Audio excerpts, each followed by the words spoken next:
Miami plays Louisville this Saturday. It's a high noon Eastern time kickoff on ABC.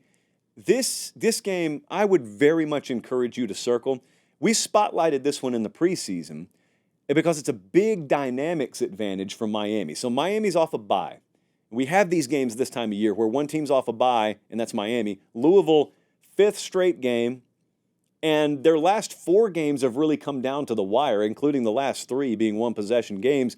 And so Louisville, no time to rest, kind of spent. They even got pushed to the wire against Virginia last week, and Miami's sitting down there resting after two narrow wins themselves, and now they get to go on the road, and you know the talking points.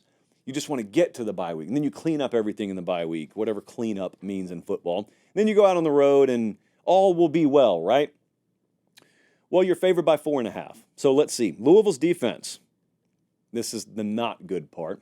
They've allowed 3 of the last 4 Power 4 quarterbacks they faced to throw for 275 or more. The only one who didn't was Riley Leonard, and he doesn't throw for 300 against anybody. Everybody capable of throwing for 275 or more has done it against Louisville. Cam Ward hasn't had a game where he's been under 300 all season. So Cam Ward, shockingly, will get his in this game. Louisville's defense is 42nd versus the run. They're 70th against the pass. Miami gets 35 or more in this game. I am banking on that, and if they don't, hat tip Louisville, but your defense has let me down all year, so I'm not going to start counting on it against maybe the best quarterback in the country. Gunslinger makes some questionable decisions, but he bails me out every time by overcoming those with plays like you're watching right now. So I think Miami gets 35 in this game and maybe more. I'm just banking on 35. So how do you find them? How does Louisville find an answer there? Well, Tyler Shuck is still healthy. That means Tyler Shuck, I'm not calling him Cam Ward. I'm just saying he can trade shots now as long as he's healthy. He's been able to do that his whole career. And Miami can be gashed by explosive plays. They've had it happen all year. Virginia Tech had 6 plays of 20-plus yards against Miami. Cal had 7 plays of 20-plus yards and 4 of 50-plus yards against Miami. So there's one world, fairy tale world, that you could live in where you just think that Miami went into the bye, watched some film, lifted some weights, and had a few talks, and everything's right with the world defensively now. This is the real world. That is not how football happens. I mean, you could tighten some things up, and there are statistical anomalies every year, but I got to believe there will be some plays, chunk plays, to be made against Miami. Coming out of the bye, though, what does it mean, really?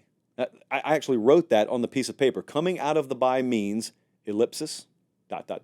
question mark. Here's the deal on Miami. Miami is thought to be a team that has fringe national title aspirations and fringe national title potential. I don't know, Colin or Jesse, do we have odds in there for anything? Do we have like a graphic? I didn't ask for it, so we may not have one. But Louisville is not in that conversation, really. Miami is a team, if you go to FanDuel right now, that's in the conversation for this stuff. Like Cam Ward's in the conversation for Heisman. Miami's in the conversation for that stuff. Is that real or not? Because if it's real, they'll come out of the bye, and they'll go up to Louisville, and they'll take care of business. Because that's what a team with that kind of potential would do. Now, if you're not that, that's okay. There's a next tier where you're just a good, solid ACC title contender, but maybe nothing more. That kind of team would come out of the bye, and they'd go struggle. They may even win against Louisville, but they go struggle. The odds to win the ACC championship right now, Clemson is favored to win this conference. That's a pretty recent development, by the way. It was Miami for a while. So Clemson's favored to win the thing. Miami is right there. They nearly have identical odds. And then it's SMU and Pitt and Louisville have the same odds. So, Colin, you can go ahead actually and throw up what the model thinks, because the FanDuel number on this game screams competitive game. It's Miami minus 4.5. The model agrees. I mean, the model looks at it and says that explosive play rate given up defensively, it's hard-pressed to allow you to pull away from teams. In fact, Miami's found themselves trying to fight to get back in the last 2 games they played against, honestly, inferior competition. So I just want to know, as we look at what the model thinks, there is Miami's national title muscle real or not. If it is, you'll flex in this game. I'm going to roll the dice on Miami. I think it is real. And they're not Texas. You know, they're not They're not Ohio State or Oregon. I don't think of them that way right now. I could change my mind down the road. I don't think of them like that right now. But I think of them as a team that should be in that kind of conversation on the fringes at least. And if I'm right about that, they will beat Louisville by more than 4.5. So I'm going to take the chance that that is true.